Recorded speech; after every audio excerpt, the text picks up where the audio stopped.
Welcome back to Just Chattin. And this is the series of videos we do on Thursday and Sunday evenings just for our own entertainment. So, I thought maybe a bad cat would join us, but I guess he is worn out from his nighttime activities. You see, the bad cat has been in an unusually affectionate mood lately. So he comes into bed with me, curls up on my pillow, puts his butt in my face, and beats me in the head with his tail. Now, that's his idea of affection. I mean, he's not trying to hurt me. He's trying to show me love. So I'll roll over because I'm getting my face beaten by a tail and I have a cat butt in my face. So I roll over. So, of course, he has to slide over, get his butt back on my head, and by the time, 2, 3 hours have passed, I am at the very edge of the bed. He has all the rest of it, and he is still beating me in the head with his tail. So, by the way, that's why the dark circles under my eyes are even darker than usual, because I am not getting enough sleep. So I think he may have worn himself out last night. Last night was a marathon. He may have worn himself out. He is in the next room, snoozing. This is his advantage. He sleeps all day, so he can torment me all night. He is such a bad cat. But maybe he'll join us later. Who knows? Okay, today I want to talk to you about a lawsuit.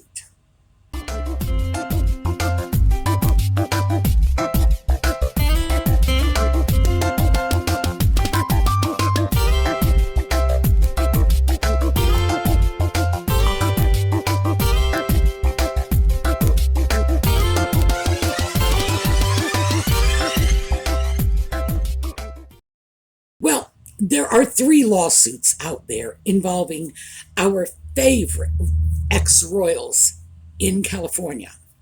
And let's start with the most comical and least significant.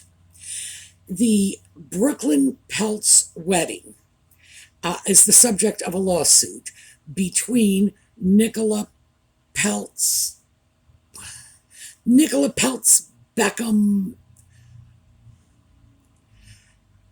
There was a soccer player and a Spice Girl and like a billionaire somewhere else. They had kids. The kids are utterly worthless. They went off, got married. It was the social event of the season. Okay, that's the haiku version. Now they're suing. They're suing their wedding planner. And somewhere in the middle of all this, Nutmeg and Ginger's names got dropped. Apparently, the mother of the bride, that would be the billionaire side, not the Spice Girl side, had texted her daughter to find out if Meghan, misspelled, had been invited to the wedding. The daughter's response was, Meghan who? And apparently the mother followed up with, well, her and Harry. And we don't know what came after that. I guess the fun part was Meghan who? I have no idea what is going to come of all this. It is absurd when the media is getting wrapped up in the lawsuits of the super rich and their frivolous children and their weddings and their wedding planners and whether or not the bride knew who Nutmeg was. Like, come on. But I swear that's making headlines. The next suit, of course, is the Samantha Markle lawsuit. And there are some interesting aspects to this that the royal grift raised. So I suppose I should have emailed her about this, but I'm just going to share it with you, and I will share it with her. I did a little research because she was wondering if internationally protected person status would be able to prevent Samantha from subpoenaing Nutmeg and the Ginger Sock Puppet because Samantha has named them in her lawsuit in advance of their gaining this IPP status. I've done some research. Let me quickly say I am not an attorney. This is not legal advice. I am a researcher. And it looks to me like internationally protected person status will trump the lawsuit. In other words, if they get their way and the Sock Puppet and Nutmeg are made internationally protected people, they will most likely not have to testify. Now, given the fact that we are talking about legal matters, and it's important to remember that anything can happen when you're dealing with a court case. You can fire a judge up enough so that they will say, I don't care, we're going to go for it anyway. And then it will have to be hashed out at a higher court. It's hard to predict what will happen in a lawsuit. But at this point, my research indicates that, yeah, the royal grift speculation is correct.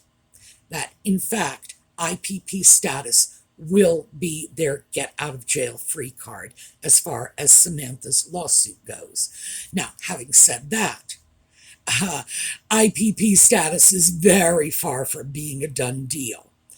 But that was a wrinkle that was raised, and I did want to address it. So, that's lawsuit number 2. So let's look at the IPP status lawsuit. Harry is suing the UK in order to gain internationally protected person status for himself and his wife and possibly his children. I'm not sure about that. I think at the moment it would be himself and his wife, and the children would just go along for the ride, but who knows? The simple fact is, if Nutmeg and her sock puppet are granted IPP status, it is very likely that the children on that basis could apply for it themselves when they are older.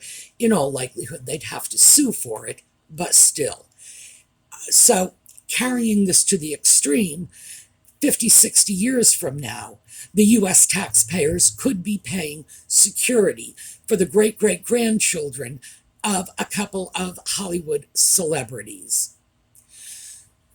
The biggest part of this internationally protected person status is not, however, the fact that any country they were in has to provide them with security and pay for it. Despite the fact that they are not working royals, they are in no way representing the government of the UK, they are not living in the United States as diplomats, they are in the United States as private citizens, and the precedent that would create is utterly terrifying. That's not the thing.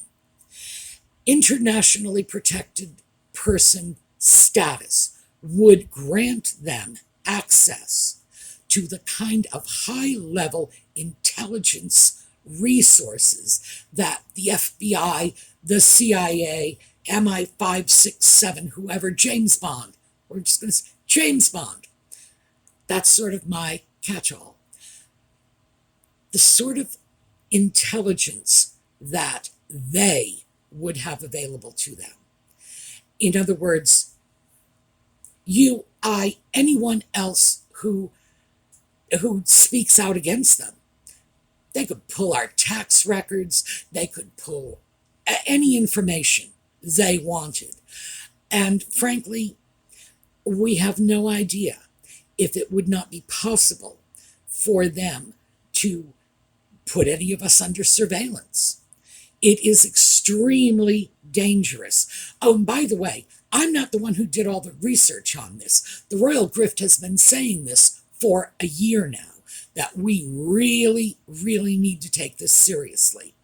Now, hopefully, this is not going to happen, but we do need to just sit up and take notice. So, here's the thing. Is it necessary? And that's what this video is about. The rest is just background and explanations. The sock puppet claims that it is necessary, that even though he is not a working royal and blah, blah, blah, that he was born to this risk. And that's an outrageous statement for anyone to throw out in the 21st century. That is right up there with divine right of kings. It is the same underlying principle that was used by white people who wished to enslave black people 200 years ago. We are not born equal. Some of us are born better than others. It's a thinking we should all just instinctively recoil from, frankly. The fact that it's coming out of the mouth of a sock puppet, I don't know. I suppose that makes a little sense in its own way. Here's the thing, though. Does he believe that? Is he being genuine when he goes before a UK court and says, I and my family are at risk. If we do not have security, we are not physically safe? Well, you gotta wonder about that. And here's why. Let's start off with March 5th, 2022. Now, let's take a look at this. This is the sock puppet in Fort Worth, Texas. Take a look at the picture. You can clearly see there are like 5 people around him. And I can count 5 obvious people. And this is in Texas. Now, Texas has a gun ownership percentage of 40. So 40% of the population of Texas owns firearms. That means out of those 5 people, statistically, 2 of them own guns. And it gets better. Out of those 5 people, the 2 that own guns can be carrying those guns standing 2 or 3 inches from the sock puppet. And this is because Texas allows permitless concealed carry. Now, what that means is you can carry your firearm on you. It does not have to be openly displayed, like, the Old West with a sidearm on your hip. No, it can be concealed. It can be in a holster, underneath your jacket. It can be in your back pocket. It can be in your handbag. You can shove it into your drawers if you want to. This is legal. And you do not need a permit for this. If you can own a gun, you can carry it, and you can conceal the gun while you are carrying it. Hide it, in effect. Well, I hate to say hide it because that's usually not the intent of concealed carry. Concealed carry usually, at least in the mind of the person carrying the concealed weapon, is simply not openly displaying it. There are a lot of gun owners who feel that openly displaying your firearm is an act of aggression that could prompt a confrontation, and that's not what they're trying to do. So, in case you hadn't figured it out, I am very pro-Second Amendment. So, there you go. There's no security in sight in that photo. Just a bunch of citizens within striking distance, literally, of, and Harry, I know what literally means. They could reach out and touch him. And although something obviously seemed to bother him in that photo because he's definitely scowling, I think it was the fact that it occurred to him he was wearing the wrong cowboy hat. And certainly not that he was at risk for physical violence. No, if he thought there was a legitimate risk to his safety, Why would he have gone there? Even if he does have security with him, that security is not by his side. That security is not close enough to quash a threat. Not if someone can carry a concealed weapon within inches of a sock puppet. And by the way, I don't know the laws in Texas on shooting sock puppets, but I imagine it's the same as the laws everywhere else on shooting a sock puppet. It doesn't count because they're not real people. But rather than being concerned about this great risk to his safety, was it 3 months later, he and the little woman double down. Take a look at this picture. This is 4th of July, Jackson Hole, Wyoming. Now, there has been a lot of speculation about whether or not this was Nutmeg and Ginger and the putative child. And I don't know. I do know the media says it was, so I'm going to take it as read. Yes, this gets even better, because I always refer to Texas as, the patron state of shooting stuff. But, in fact, Texas is pretty low on the list with 40% firearm ownership. Wyoming, which is where this picture was taken, is number 2, 60%. So, I counted about 9 people in that crowd around Nutmeg, Ginger, the putative child, and everybody is very relaxed and sitting there, and nobody appears to be security. Now, statistically, 5 of those 9 people are gun owners, especially if, in fact, they are residents of Wyoming. As I say, 60% gun ownership. Now, Wyoming has the same permitless carry law that Texas does. In other words, you're in Wyoming. Oh, by the way, Wyoming extends this to everyone. If I bring my gun to Wyoming, I can carry it concealed. Now, I have a shotgun. It's big. I have to shove it down the leg of my pants. But if I were prepared to do that, I could. And I'd be walking funny, but, what are they going to do about it? I could openly carry it. I could just sling it over my shoulder and pretend I'm something out of a Mad Max movie. Yes, open carry, concealed carry, and that applies to anyone in the state of Wyoming. You don't have to be a resident.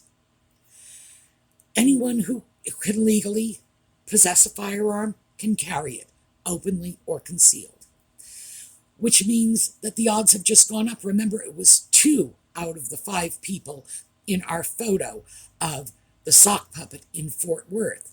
Here we are in Wyoming. It is 5 out of the 9 people.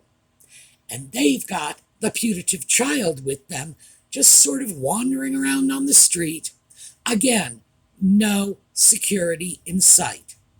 Again, they can reach out and touch him. And, Harry, you see a bulge in somebody's pocket in Wyoming? Yeah, odds are it's not a frozen Todger. Odds are it's a freaking gun. They don't seem to have a whole lot of trouble with that, do they? No. Perfectly fine, perfectly comfortable. Let's trot the kids out. Now let's take that back to the UK. And in the UK, they have a firearm ownership rate of 3.3%. Come on.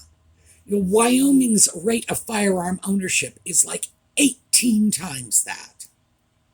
In fact, every state in the U.S., every single one, has a higher percentage of gun ownership than 3.3. In fact, Massachusetts, which is not the lowest, by the way, it's 3rd from the bottom, has a gun ownership rate of 9.9%. In other words, 3 times the firearm ownership in the UK. This boggles my mind, but I swear to you, this is the truth. Even the police don't have guns over there. It's like, police, no guns. If they have guns, they don't say, halt, it is the police. They say, halt, armed police. It's like, that sounds like an oxymoron to us in the United States. What do you mean, armed police? Like, as opposed to unarmed police? Well, yeah. And even though they have no trouble standing or sitting or exposing the putative child shoulder to shoulder with people in crowds, total strangers, in states with significant firearm ownership, where the odds are, as I have just demonstrated, odds are that at least 40, possibly 60% of the people around you not only have guns, but have them on their person, in their pocket, in their handbag, shoved down their sock, at any given moment. And this is legal. That doesn't seem to bother them, does it? So, go to the UK. Now, everybody talks about this picture.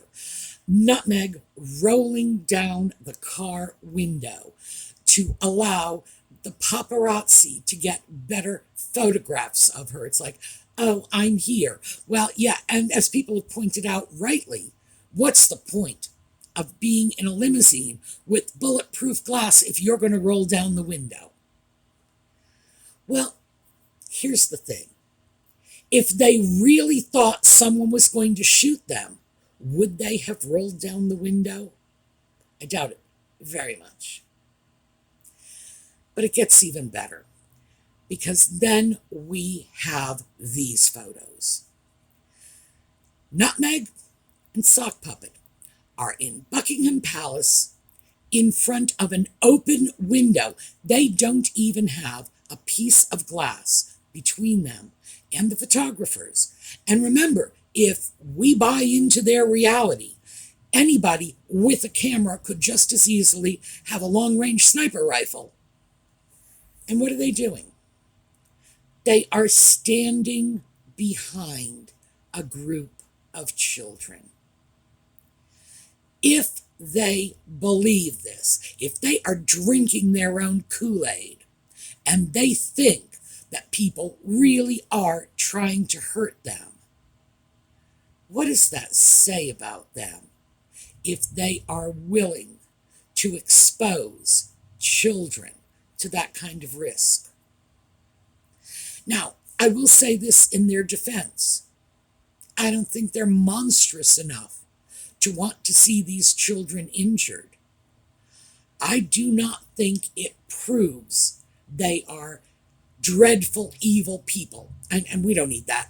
They give us proof in so many other ways. I think it proves they know there's no danger. They have no fear of standing in front of open windows, surrounded by children, doing everything they can to draw attention to themselves, because they know the threat is not real. Now, I know there are those of you who are going to say, but wait, they frequently exploit other people's children for their own benefits. Look what happened in Uvalde. Look what happened in New York. Uvalde was particularly sad because they were exploiting murdered children for their own photo ops. That's as distasteful as it gets. In New York, it was just a school full of inner city students. Again, we go back to, the sock puppet and his belief that he was somehow born better than the rest of us. I don't think it's quite that bad. I think it's simply illustrative of the fact that there is no threat. They know there is no threat. And frankly, this is something that I've been saying for more than a year now. IPP status is not about security. For Nutmeg, it's about the bells and the whistles and the motorcades and drawing more attention to herself. I'm the star. I'm the center of attention. I have the police. I have the flashing red lights. It's almost infantile, frankly. This is like a 5-year-old's fantasy. I get to ride down the street in a police car. Isn't this great? Now, that's what she's interested in. But of course, I also think that the royal grift is correct too.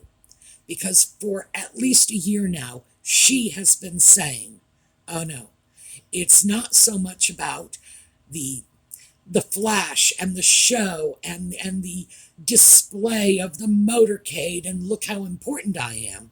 She's been saying it's about the access to the intelligence that would be available to them. So I'm going to say, I think we're both right.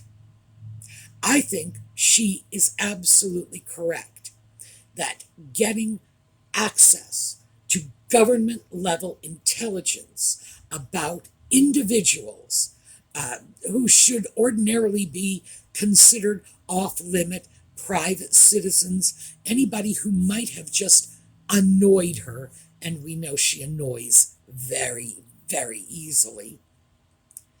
I think, yeah, that is a part of it. I also think the bells and whistles are a part of it too. So my question to the sock puppet and his keeper is very simple.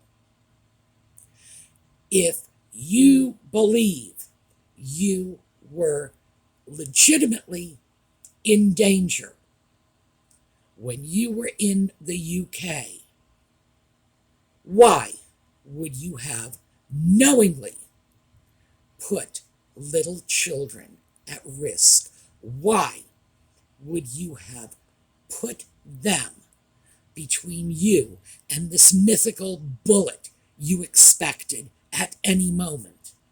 Why? How do you justify that? Explain it. Tell me something that will make sense of that. I don't think they can, but I am throwing this out. Just bottom line, if you were really in danger, why would you have put those children in front of you? So, that is what I have for you today. Very quickly, I am, as we speak, trying to find a vehicle for sending charitable contributions to New Zealand. They have had an earthquake and a cyclone. Cyclone has left 11 dead and approximately 3,000. I don't want to say missing. Missing is a little too strong. 3,000 out of contact. 3,000 people who have been cut off from contact. The damages are in the billions. People are without homes, without food, without clean water. So, trying to figure out how to get a charitable contribution sent over to them. Once again, I'm dealing with the usual, it's difficult to send money to New Zealand. But we'll see. We'll see. And by Sunday, I should have some kind of response about this. All right, that is what I have for you today. We are going to take a look at a slideshow on the way out. Meantime, have a terrific day.